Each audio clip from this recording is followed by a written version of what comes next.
everyone. My name is Teresa Haywood, and I am a living donor. I learned about EMAT, educating minorities about transplants, shortly after my surgery, a little over 4 years ago.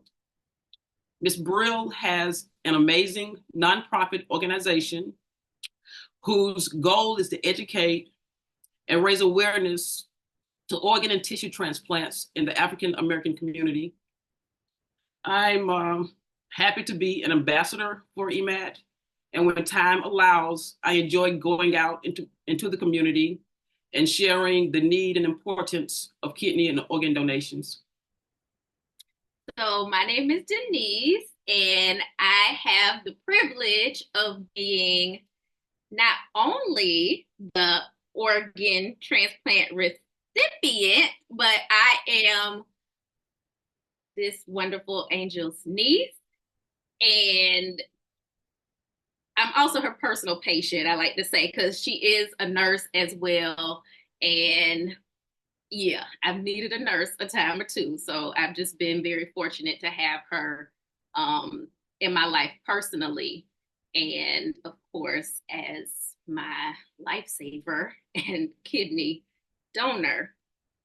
I will say that our relationship and the fact that she not only is my aunt, but also a part of my story that I feel like is just connected to faith and how everything just kind of works out like it's supposed to, is because I was born on my aunt's 14th birthday. So that's always just been a special connection for us because we've just always had a very close relationship anyway, but I just feel like it's a little extra special because I was born on her birthday, even though she wanted a boy. But yeah, anyway. So I do feel like when it came time for me to get on the transplant list, or even before that, just a little bit of background for me is I was diagnosed with lupus my freshman year of college, SLE lupus, and it was tough, as you can imagine. I had symptoms throughout high school, but doctors never had pinpointed anything. So on one hand, the diagnosis was a bit of a relief because it's just like, see, I told y'all something was not right. It's kind of like, yeah, you have somebody to back up what you've been saying all along. It's not just in your head, but also, just to be able to say doctors can focus on what are those therapies, what are the things that are needed to help me have a better quality of life despite that diagnosis. So in that, my aunt, my family, all of my family has always been super supportive as I've had to go through the ups and downs of living with lupus. Even my doctor, I would say, the doctor that I had he was my doctor at least 20 years. Shout out to Dr. Smart. He's not my, regular doctor that I see anymore. I do see him in the office from time to time, but he was just always, I think, just like a very personable part of my journey. And it was known for a while that I had been affected from the lupus. My kidneys had been affected by the lupus, but I was on medication. And I think that was sort of helping them to maintain. And it just got to the point, 20 years later, where they just weren't able to hang anymore. So I am very fortunate that I had someone in my family right here who I don't think ever doubted, or at least never said anything or showed any doubt to me that she would volunteer to be my kidney donor. I'm very fortunate in that way. And I think also, even though, anytime you hear that you need an organ donation or something, major health wise like that, it's going to it's going to hit hard. You're going to have some feelings about it. I was in my feelings about it, even though it was kind of coming. Can I jump in? Yeah. So, on her not last, but on the appointment when she found out that she had to start dialysis, I was at the nephrologist with her, and the look of devastation on her face, it just tore me up on the inside. And it's not much you can do to console someone that just heard the news that they're going on dialysis the next week. But I just reassured her that I would give her a kidney. And like her, I have faith. And I just knew I would be a match. We did have cousins that said they would do the testing, but I was adamant that I was going to be the first person to test. And I was certain that I was going to be up to par to be able to donate my kidney to her. And thank God that it happened that way. We are blessed, but she was devastated, and if anybody was going to give a kidney, it was going to definitely be me. And I'm always grateful. I'm not gonna get emotional because y'all, I'll start crying in a minute. Because it is. I mean, it's a life-saving and a life-changing surgery, you know, and it's something that is life-changing for me, even though it, you know, during the fact you think about it, of course, any surgery is a risk, but yeah, we just knew that she was going to be willing and to be able to have that. That's why to me it is very emotional still, because people don't have to offer to do that even if they are your family. And I know that I'm very fortunate because people don't, even though I had, even, you know, she talked about family members, cousins that offered to get tested, but I had friends, I mean, people who are not related to me who offered to get tested. But honestly, in my mind, I just felt that I was born on your birthday for a reason. God had something. I agree. There was just something, it was, you know, other than that now you were going to have to share your birthday for the rest of your life. But there was just something about that made me feel sort of assured in that, you know what, this wasn't going to have to be a process for me as far as finding a donor. And I know not everybody has that opportunity, which is why I think organizations like EMAT and people who have that calling on their life to advocate and try to get people to be willing to be organ donors and tissue donors is so important, because not everybody just automatically has somebody that's just going to shoot their hand up and say, I'm willing to be your donor and get tested so that you can have a living donor. No question, you know, everybody doesn't have that. So it's really wonderful that people are in the community.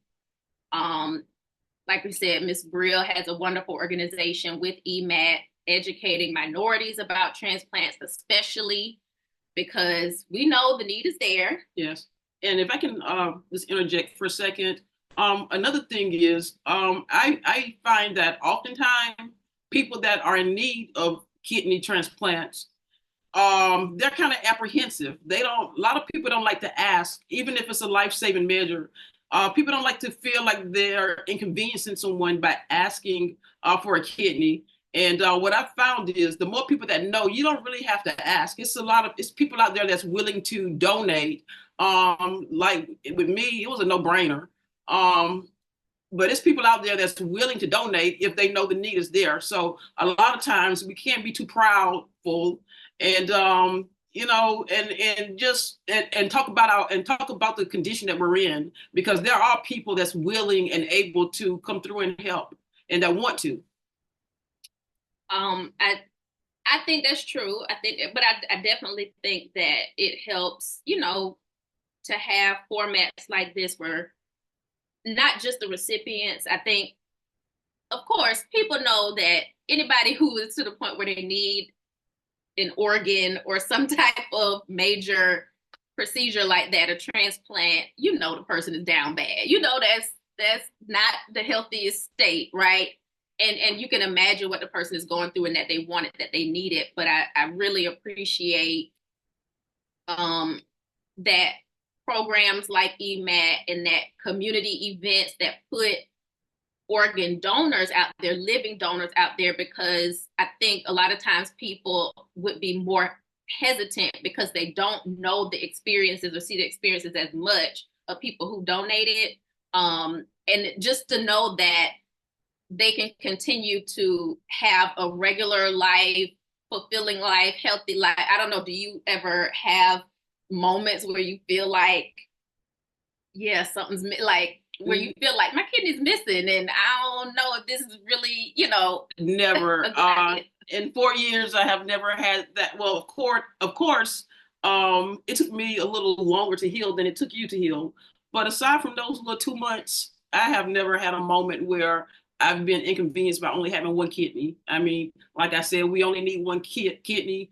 And actually, whenever you donate a kidney, the kidney that you have remaining, it actually enlarges so that it does the job. It functions as it functions as the job of two kidneys with the filtration of the blood and whatnot. So, I mean, it's not really like you're losing out on anything. The downside is if anything ever happened and I would need a kidney, then, I don't have a backup. But the good side of that is by being a kidney donor, I would go to the top of the transplant list. So it's highly likely that I would receive a donor like I was a donor. So if I can just like spit a couple stats real quick, according to the United States Department of Health, Human Services of Minority Health, it says on a given day, 100,000 people in the United States are on an active waiting list for an organ. That could be a kidney, heart, lung, pancreas, intestines. And of that, 86% are in need of a kidney. And we have 14,000 people yearly that donate. Well, we have 14,000 deceased organs that we receive yearly, organs all the way around, but only 6,000 living donors, and that's a huge disparity. You got 14,000 organs coming from deceased patients, but only 6,000 living, and that's why it's important to get the word out about transplantation, especially in the African American community, because we as African Americans make up about 13% of the United States population. However, we make up about 35% of those in need of kidneys. So that's a big disparity, and thanks to organizations like Denise said, EMAT, and other outlets, we're able to get out and talk about the need, especially in our community, to help others. Yeah, I was just gonna say, you talked a little bit about minorities having a higher need. And I know for me, even some before I myself needed dialysis, but especially after I started dialysis, I just started noticing in our communities, in our neighborhoods, there just seemed to be a lot of dialysis clinics. And, putting two and two together because there's such a high need for dialysis. If you need dialysis, ultimately you could use a kidney transplant. So, I think if we think about our general drives in the community, whether we live in minority or urban areas, or whether we are visiting or passing through, visiting family, whatever it is, I think we can recognize that it's pretty common to see not one, but sometimes several dialysis centers. There is a great need. And I just think, I'm really thankful and grateful that they're there. That, don't get me wrong, we need them. But yeah, it's no secret that we are in need of kidney donations, of those organ and tissue donations in the minority community, and getting the word out. Yeah, and yesterday I posted on my Facebook page, I posted the link for tonight. And I had a classmate that came on and asked me, well, how do you get kidney disease? And not thinking off the top of my head, I just said, high blood pressure, diabetes, which those are two diseases that put you in a higher chance of going into kidney failure. But like Denise stated, hers was like genetically, or from genetically from lupus. My sister had lupus. So sometimes it's hereditary. But what we can do to make things better is we can change our habits. We can change our diets. Um, we can also exercise more, but it's a lot we can do to have a healthier lifestyle. And not saying that, I always say this when I'm talking about being a donor. I'm not gonna say I'm not the healthiest person because I am healthy, but I don't have the best habits in the world. I smoked for 40 years. And whenever I know, I've been in the medical field for 36 years and I smoked for 40. And I'm not proud of that, but I'm saying that to say, whenever Denise was placed on the transplant list, I quit. I quit immediately. I've since started it back, but I just wanted to make sure I had the best chance of being a donor. But I think moderation is the key. Everything has to be done in moderation. And we just have to adopt healthier lifestyles. And also, I think just to remind people that might potentially one day consider being a living donor that you don't have to come in having these healthiest habits in the beginning, that a regular person can get tested. You're not going to be ruled out if you look at a questionnaire or something and you check the box that says you smoke. Definitely not. They're going to ask you more questions. They're going to get into more of how possibly maybe you could adjust that. But at all. And actually, whenever you decide to be a donor, they're going to send you through a battery of tests. I got tested for everything under the sun. And instead of doing a simple lung test on me, they did the full pulmonary function test, which I'm fully aware of because my first career was a respiratory therapist. And they were surprised because my numbers were out the box, and they were surprised that I am a smoker. And I'm not advocating smoking by no means, but I do know that I breathe correctly, and most people do not know the correct way to breathe. So okay. I attribute that to my healthy lungs. You gonna plug it? Hey, yeah. But not only kidneys, but we can. A lot of people are in need of liver transplants, and we can give portions of our liver to make a difference. We can't, most times for lung transplants, it doesn't take a deceased person, but the lungs are broken down into segments.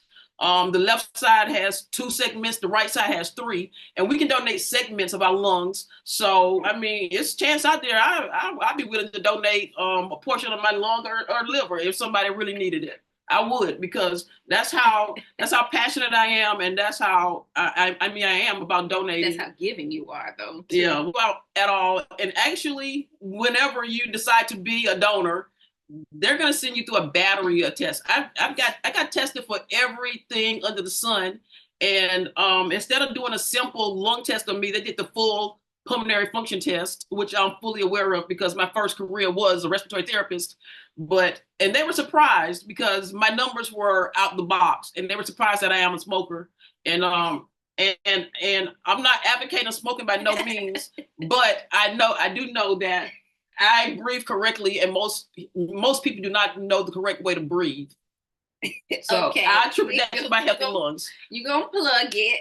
Hey, yeah. But not only kidneys, but we can. A lot of people are in need of liver transplants, and we can give portions of our liver to make a difference. We can't, most times for lung transplants, it doesn't take a deceased person, but the lungs are broken down into segments. The left side has 2 segments, the right side has 3, and we can donate segments of our lungs. So, it's a chance out there. I'd be willing to donate a portion of my lung or liver if somebody really needed it. I would, because that's how passionate I am, and that's how I am about donating. That's how giving you are, though. Yeah.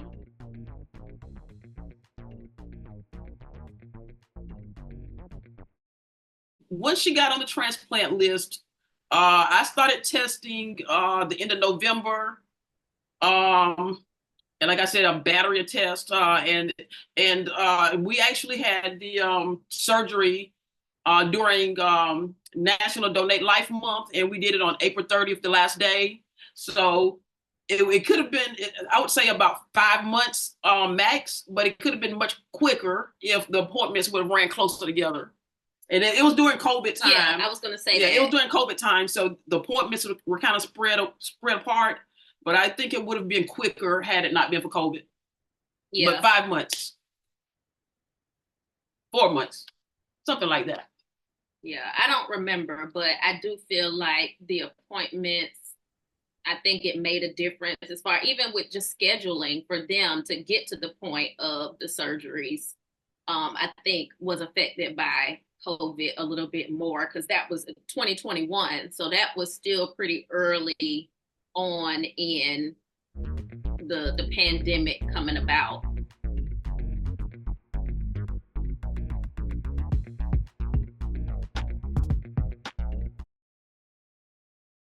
For me, like I said, I'm very fortunate and blessed that I have not only family members, but I also have friends that volunteered, even just with me talking about my needs, and especially with my closest friends, just knowing my health history. Like I said, I was diagnosed with lupus my freshman year of college. So I wasn't even 20 yet.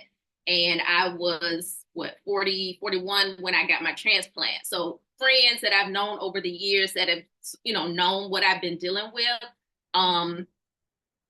that I can think of at least two people that said when I just talked to them about, yeah, I'm going to need a kidney transplant. And they thought, okay, well, I'll get tested. And I was fortunate because I was able to say, well, my aunt's already volunteered to get tested. And I think there's a pretty good chance that she's going to be a match. I appreciate it. Hold that thought. But I think speaking up, talking about your illness, and even especially for me, sometimes talking about something I need is a little hard to get out. But look, if you need something that's going to save your life or help your quality of life, I think a lot of people are willing to at least mention it, get some advocates maybe that are a little bit more outspoken and talk about it. Because you never know if people don't know that you have the need, and people can hide stuff really well in just daily life. If it's not some, we live in a social media age. So sometimes people don't know you close and personal, and they may see you online and see videos and pictures and things well. And if they don't know, they don't have the opportunity to think about it and consider it. But I think nowadays, especially if I were on social media and I was at that point where it didn't work with my aunt or something happened and I needed someone else, look, I would be online telling people, look, if you have it in your heart and praying, I'd be praying about it. But you don't have to be a relative, and like Teresa said, you don't have to have the best habits, don't count yourself out. So I would hope that somebody might think, you know what, I may have some little areas I need to work on, but I can still volunteer. I have a question. Yes, ma'am. If someone volunteered to give a kidney, but it didn't match, is there any way that maybe they could put it in a bank and you could get another kidney? Actually, there is a program that are you more familiar with it than me? Or I just know the process and the connections. I don't know a whole lot. So yes, exactly. So it does work like that. If I needed a kidney and someone was willing to donate, but it didn't match me, then I would go into a system where someone else that might have that type, and we would do an exchange. So yes, that does work. So if you're willing to give a kidney and it's not necessarily to your family member or your friend, then they would match with someone who is compatible with that person, and then you guys would do the exchange. And I would hope people would consider, if they are willing to be a donor, I would hope they would consider that as an option and not just be stuck in tunnel visioned on my specific organ has to be for my person, because it would open up the doors to a better quality of life for so many more people if a person was willing to say, well, hey, I'm not a match for this person, but yeah, I will still be willing to donate so that somebody else can come off of that list. Right. And if I'm correct, Miss Brill, you might know, but I think the way it works is that they will match you with someone that you guys will still have the surgery simultaneously.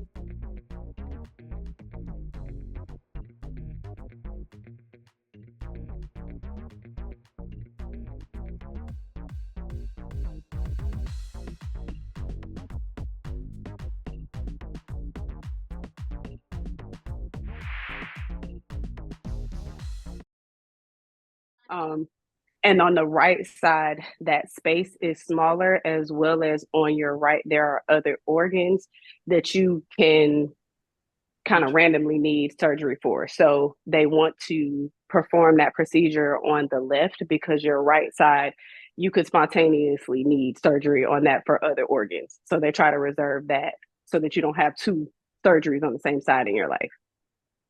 Thank you. Okay. Thank you. You're welcome. Sure. Sure. So Teresa had mentioned other behaviors that are important in life, like, having a healthy diet, being physically active. All of those things matter, but more important than that is preventive checkups. And as Black people, we don't go to the doctor until your head about to fall off. And then at that point, it's too late. And this is not just in reference to kidney issues, but especially with cancer.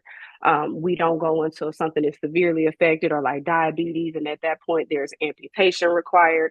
So if you learn nothing from this conversation, it's just to stay on top of your health, because as Denise mentioned, she was a very young person when she was diagnosed with lupus. There are a lot of indicators of lupus that we can see. So she was listening to her body, knew something was wrong, and was able to get diagnosed early. But if that was something that had gone undiagnosed for even just a few years, her quality of life right now would be very, very different. Or God forbid, we wouldn't even be able to have this conversation with her had she not listened to her own body. So I think we have to be more proactive as a culture in recognizing when something doesn't feel right, don't look right.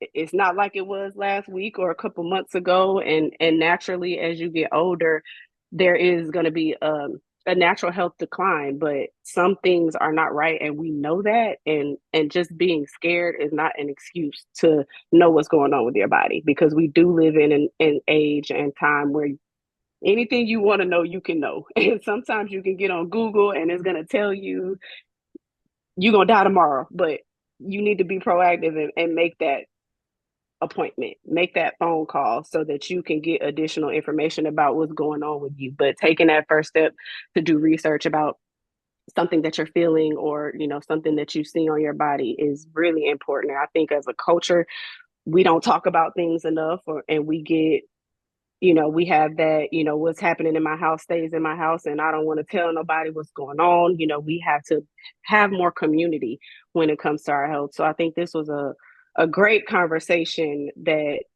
can lead other people to just open your mouth sometimes, because if you don't say anything, you can't get help. And Denise, you mentioned that sometimes you have a hard time asking for help, and we have to stop that too, because this could, your cry for help saved your life. I do have a question, Dr. James. I don't know. Anyway, I don't know. So, I know we talk about that we don't often, there are times when we don't talk about things that we notice, even if we do notice changes in our body and we don't want to go to the doctor sometimes and we don't want to talk about it. Are there hereditary things? Well, I know, things like high blood pressure and different things, even, not related to organ transplants, but like you mentioned, cancer, there are lifestyle habits, but there are even hereditary things that sometimes we don't even know within our own family. So when it comes to needing an organ transplant, is there something that is a genetic or hereditary thing that if we perhaps talk a little bit more in our families about, family medical history, things like that, that people can be more aware? It can kind of like, just send off that little thing when, okay, I have something that I noticed that's been going on kind of funny with me, that I noticed my body, and now I kind of remember so-and-so, this auntie or this grandma or this cousin or somebody talked about that, and it's a family trait maybe, or something that can help you make the doctors more aware of? That is a Besides great blood question. pressure, is one of the things, but I don't know if there's anything else. Sure, that's a great question. Actually, the other Dr. James is here too, so I'm going to let him respond to that.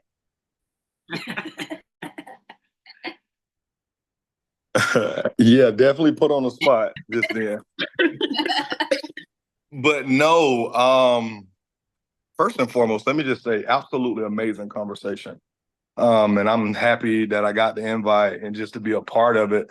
But to your point, yes, when we talk about traits and if we think about family history, to the point of just going to the doctor, knowing your status, that was something that was used in with the HIV campaigns when HIV was plaguing the African American community. But just understanding and knowing like what's going on with you medically, knowing simple things like knowing your blood type, is something that we all should arm ourselves with, and talking to those family members because within knowing our blood type, we have a type of genetic testing that's available as well. As African Americans, we all know we have a disease state that is absolutely super selective to our culture, and that's sickle cell anemia.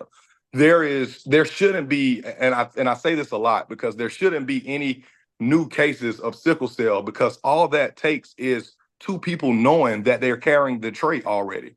And for whatever reason, when those two people come together and if they have a child, they're putting their offspring in grave danger of carrying that full-blown disease. So not to say science should get into the place of love, but if you and your partner both are carrying the sickle cell trait, it may not be in you guys' best interest to reproduce. So when you think about that, it's just little things like that that we can do and we could get in front of certain diseases that plague us and only us if we just have those essential conversations that you were talking about.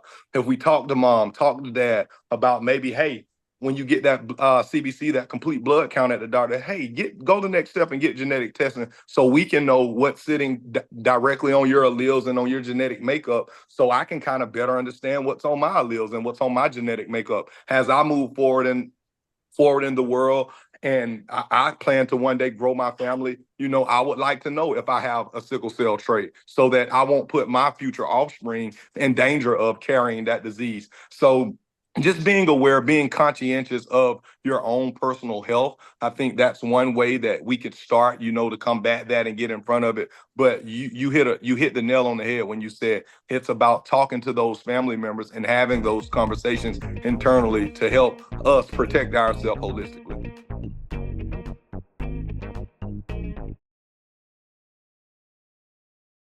Talk about kidney disease, we're dealing with the renal system.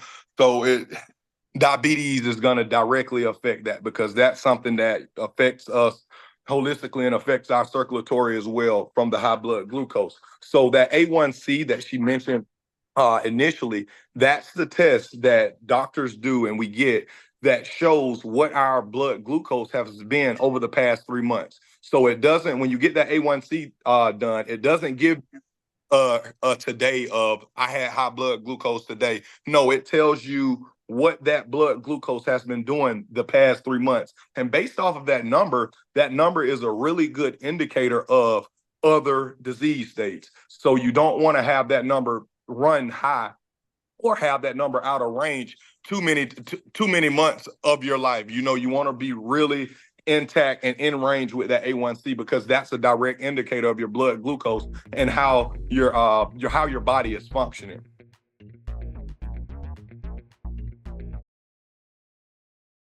Was the EGFR, and the GFR is essentially glomerular filtration rate.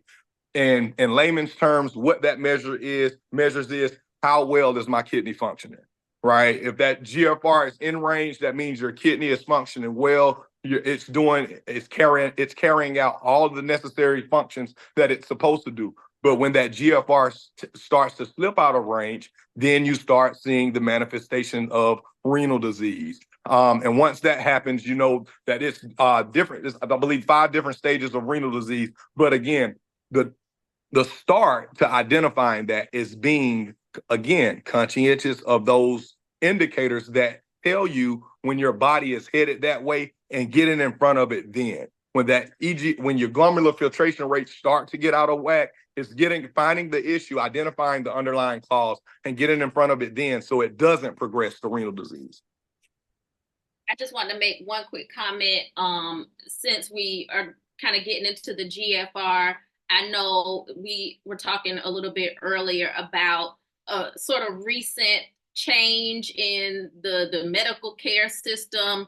I know for me, just from being tracked by a nephrologist for years, even before I got to that point, about GFR, but we're talking about educating minorities about transplants, and there was a recent change in the, I guess, scale. Would it be called a scale that was used? And they actually used a different range for African Americans than they did for non-African Americans. And we were talking about how that has affected, the numbers of minorities or the numbers of African Americans that, had to continue to wait for a transplant, that type of thing. So even just being an advocate, knowing the certain things to look for so that you can make the connection is changed now, but we know that the medical care system doesn't always keep up with,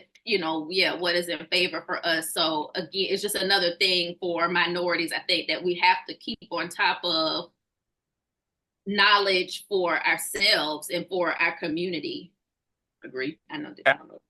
And I absolutely agree on that. And I promise I won't say anything after this. But you bring up something that's really good that we should be talking about as a community more. And this is the absolute reason why what you stated is why we should be enrolling into clinical trials. We need representation in clinical trials. And I understand as a former Tuskegee graduate, I understand our hesitancy with our healthcare system, with everything that, we've been through with the Tuskegee syphilis studies, the list goes on. But in today's world and where we sit, we as a culture will benefit from clinical trials because that gives us a chance to get in front of the medicine and for them to actually create and cultivate medicines that react and work in our bodies. There's always a need for African Americans in clinical trials. And that's because we have, to your point, we've had therapies that's been novel, that's been great blockbuster therapies for 20, 30 years. And now here it is today, we're realizing that, hey, maybe this therapy isn't the best therapy for our African American population. Maybe this therapy isn't the best therapy for our Latinx, Hispanic population. So when we think about that, and I do know we have some barriers to overcome as a culture when it comes to trusting the healthcare system, but I think that's something that we need to advocate as the ones that are on the forefront of health. We definitely need to advocate for that more because, again, representation matters. And the only way that we're going to get therapies that are constructed to treat us is if we enroll in those clinical trials and they know what they can construct to treat us. Great point. And I promise y'all I'm done. Thank you. That was great.